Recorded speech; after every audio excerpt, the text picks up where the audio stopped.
There's a specific moment in the life cycle of every super typhoon when meteorologists stop making forecasts and begin calculating damage. For Typhoon Sinlaku, that moment had passed 48 hours earlier, while Sinlaku was tightening its grip to become a Category 5 monster. With sustained winds of 180 miles per hour, a 4.5 magnitude earthquake struck near Guam. Scientists remain cautious about the correlation between atmospheric pressure and seismic activity because correlation has never been synonymous with causality. But for those working in emergency planning, this was a nightmare scenario that was no longer theoretical. 170,000 Americans were directly in the storm's path with no practical evacuation options. We're not here to spread fear. We're here because Sinlaku is not simply an extreme weather phenomenon. It's a brutal physical test of an isolated infrastructure. When TCC-1, the highest state of readiness, is declared, all preparations are complete. What remains standing will face the wind, and those left on the island will face the most extreme real-world test of the resilience of modern infrastructure. The scariest thing about Sinlaku isn't its power, but what will cease to function after the eye of the storm passes. Because in the middle of this vast ocean, when the links of a modern system begin to break down in a chain reaction, the question is no longer how much damage, but whether the system will still be operational. In the continental United States, when a Category 5 hurricane is forecast to make landfall, the concept of evacuating means getting in a car, driving west or north, and crossing the disaster zone to a neighbouring state. But in the Mariana Islands, evacuating is more of a theoretical term than a practical one. There are no escape routes. There are no neighbouring states to take refuge in. The distance from here to the nearest major city, Manila or Tokyo, is over 1,500 miles. To put it into perspective, the distance from this island chain to the US mainland is 6,000 miles, equivalent to driving from New York to Los Angeles, back to New York, and then on to Chicago. Many people ask, why not use planes? The answer lies in mathematics. Air transport capacity under ideal conditions is measured in hundreds of people per day. With a population of 170,000, practical calculations fail before you even have a chance to answer the question. Especially with Sinlaku, its rapid intensification narrowed the time window to a minimum. By the time the storm's trajectory and intensity became clear enough to make a decision for mass evacuation, aviation safety limits were already closing. The Pacific Ocean had made the decision for humans days before they even knew the name Sinlaku. Unable to leave, the entire survival of 170,000 Americans was locked into a finite logistical box. The survival system here doesn't operate as a vast network as on the mainland, but is concentrated in a few extremely sensitive nodes. The port of Apra is the only metabolic system for the entire region. Every litre of gasoline for generators, every pill for the hospital, and every package of food must pass through this bottleneck. When a Category 5 super typhoon closes the seaport, the archipelago not only experiences inconvenience, it begins to consume reserves that were never designed to withstand prolonged isolation. Geography has turned a meteorological event into a siege. Here, people stockpile plywood and food not to wait for the storm to pass, but to buy time before the supply chain is completely disrupted. And that's when we have to face the truth. Sinlaku doesn't just attack buildings, it attacks the self-sustaining capacity of an entire archipelago. What happens when these links begin to break will show why Sinlaku is a more ruthless test than any previous one. In meteorology, wind isn't the end, it's the trigger that activates a process that systems experts call the sequential dismantling. When sustained winds reach Category 5 hurricane strength, we're no longer talking about falling trees or flying signs. At 120 to 140 miles per hour, the pressure difference begins to lift standard roofs off their frames. Once the outer layer is torn, rainwater rushes in, weakening all internal structures, turning a sturdy building into free-flying debris, creating a domino effect that destroys everything in its path. But the physical destruction is only the surface. The real crisis begins with the power grid. In Guam and the Northern Mariana Islands, about 78% to 81% of the power transmission infrastructure consists of overhead lines. According to the laws of physics, kinetic load is proportional to the square of the wind speed. This means that at Sinlaku's speed of 180 miles per hour, The force exerted on power poles was more than 2.5 times greater than that of a Category 1 hurricane. When the power grid collapses, it doesn't just turn off the lights, it collapses the lifeline of an entire community. This is when the chain reaction of collapses begins. Without electricity, water pumping stations lose pressure immediately. Without clean water, hospitals cannot operate sterilization systems or cool medical equipment. All critical facilities now switch to backup generators, and an invisible clock begins to tick down, 72 to 96 hours. That's the average limit of on-site fuel storage facilities before they run out. Meanwhile, telecommunication towers powered by backup batteries also began to fail within 8 to 12 hours. The decline in communication led to a blurring of rescue coordination, creating a devastating information gap at a time when medical facilities maintaining uninterrupted care services, dialysis, respiratory support, intensive care depended entirely on a stable power supply. A superstorm doesn't need to flatten every building to cause a disaster. It only needs to break a few links on which everything else depends. As generator fuel reached its third day, the line between a manageable crisis and an operational state exceeding local response capacity became thinner than ever. And if you think this is just a hypothetical scenario on paper, look back at what Mariana has been through in the past.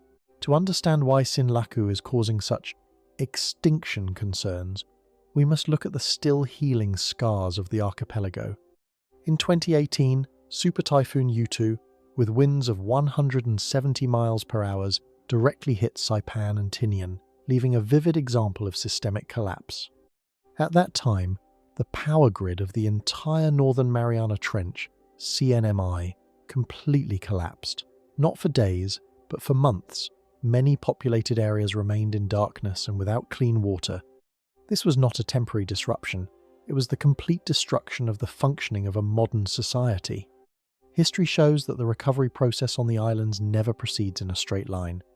While the outside world looks at the economic damage figures, like the $800 million of Hurricane U2 or the $1 to $2 billion of Hurricane Mawar in 2023, the people on the island face a war of attrition. The first day is the shock of devastation. But by the second week, the true systemic severity is revealed. Temperatures rise as cooling systems fail, medical waste disposal capacity is overwhelmed, and stockpiles of medicines begin to dwindle. Hurricane Mawar in 2023 didn't even need a direct hit from the eye of the storm to cripple Guam, exposing dangerous flaws in the seemingly robust preparedness system. The people of the Mariana Islands are known for their resilience and extensive experience. They have lived with hurricanes for generations, but sometimes that very familiarity creates a psychological trap. The thought that we've weathered many storms before. However, Sinlaku was unlike any previous storm. With a pressure of 888 mybar and wind speeds of 180 miles per hour, it carried mechanical energy far exceeding current infrastructure design standards. Precedent has shown that systems can break, and this time, the force could push that breakage to an irreversible point. Most worryingly, when these precedents repeat themselves with the intensity of Sinlaku, the consequences will not be limited to the humanitarian and civilian spheres. Because Guam is not just a densely populated island, it is the hinge of the entire US strategic structure in the Western Pacific. And when this hinge is broken, the entire security system of the region will begin to shake. In the Mariana Islands survival architecture, this island is not simply a place with a larger population. Guam serves as a load-bearing structure, a structural support for the entire region. Typically, when Saipan or Tinian are severely damaged after a typhoon, Guam is the place that shoulders the support role, from receiving emergency patients to coordinating relief resources from the federal government. But in the Sinlaku scenario, when the coordinator also becomes a victim, the entire support network loses its only anchor. The heart of resilience lies in Apra Harbour. This is the only facility in the island chain with sufficient depth and crane capacity to accommodate large cargo ships and naval vessels. If waves reach 25 feet, a figure well within Sinlaku's capabilities, and overwhelm the port, damage to fuel handling equipment and port infrastructure could cripple it for weeks. Air transport can deliver medicine quickly, but it cannot replace maritime transport for the movement of thousands of tons of fuel, heavy machinery, and materials for rebuilding the power grid.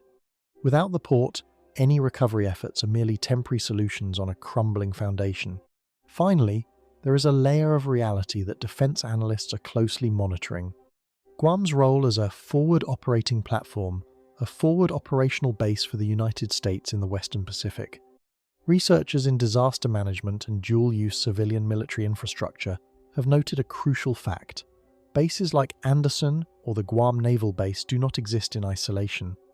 They are deeply rooted in the island's civilian infrastructure. When the civilian power grid collapses and Port Apra is closed, the ability to maintain a strategic presence also enters a state of diminished readiness. A storm like Sinlaku can create a weakness window in terms of combat readiness, proving that even the most modern military infrastructure is not immune to the mechanical power of the atmosphere. Guam is not just a place hit by storms, it is a place the entire region looks to for survival after storms. And now, with the eye of the storm just hours from the coast, we face the most important question. Which scenario is certain to happen? And which scenario is what will really keep planners in Washington awake at night? The probability ranges below reflect Project Nightwatch's analytical assessment based on orbital data and meteorological history, not official forecasts from the Joint Typhoon Warning Center, JTWC, or the National Oceanic and Atmospheric Administration, NOAA. Emergency planners begin with the base scenario, the most probable outcome, 60 to 80%. Don't let the word base fool you. This is still a major catastrophe. In this scenario, the eye of Typhoon Sinlaku sweeps through Rota, Tinian, and Saipan with destructive winds. Power grids collapse completely, water systems lose pressure within hours, and ports are closed for at least 1 to 3 weeks. Even without any contingencies, this is still a crisis lasting for months. The second most probable scenario, around 15 to 30%, is the one where Sinlaku deviates from its trajectory and strikes Guam directly. The difference at this point is not just additional damage, but the disappearance of the coordination center. If Guam collapses, the CNMI loses its only medical and logistical anchorage in the region. If both island systems fail simultaneously, to a double collapse scenario, the archipelago will enter a state of regional paralysis, where there are no longer any functional staging bases to save each other. On the outer edge of probability, around 1 to 5%, lies the black swan scenario. It must be stated clearly, there is no scientific evidence to confirm that typhoons cause earthquakes, but the risk lies in the random overlapping of hazards. Imagine a powerful tremor occurring when buildings are already fatigued by Category 5 winds and the ground is saturated with rainwater. A fatigued structure will collapse more quickly and the soil may liquefy, turning solid foundations into muddy silt. With warning and communication systems already overwhelmed by the storm, even the smallest tsunami threat becomes a danger that the weakened warning system is no longer able to respond to effectively. Sinlaku may not have been the biggest storm ever, but it exposed an uncomfortable truth of the new climate age. Natural disasters no longer just destroy houses, they destroy the functioning of entire vital systems. The gaps in isolation, reliance on unipolar infrastructure, and limitations in preparedness capacity were already there before Sinlaku formed. This storm simply forced us to see them.